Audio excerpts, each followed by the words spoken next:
भाऊबीज बहिणीच्या ओवाळणीचा आनंदाचा आणि प्रेमाचा क्षण. पण याच शुभदिनी कुरडू गावावर काळानं काळी छाया टाकली.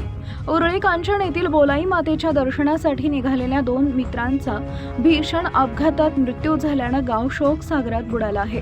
अजय ज्योतिराम शेलार वय वर्ष 19 आणि दिनेश संतोष ठोंबरे वय वर्ष 19, दोघंही राहणार कुरडू, तालुका माडा अशी मृतांची नावं आहेत. दोघंही यशवंतराव चव्हाण महाराष्ट्र मुक्त विद्यापीठात FY BA शिक्षण घेत होते.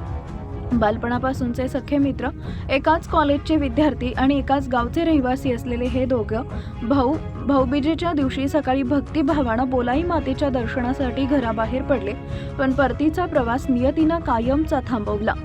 मिळालेल्या माहितीनुसार दोघंही होंडा शाईन MH45AS 8897 मोटरसायकलवरून कुरडूतून सकाळी निघाले.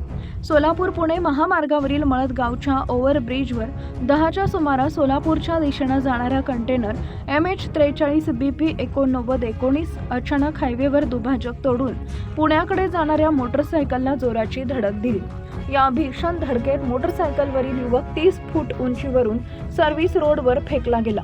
त्यांना तातडीनं उपजिल्हा रुग्णालय दौंड इथं उपचारासाठी दाखल करण्यात आले, परंतु डॉक्टरांनी त्यांना मृत घोषित केले.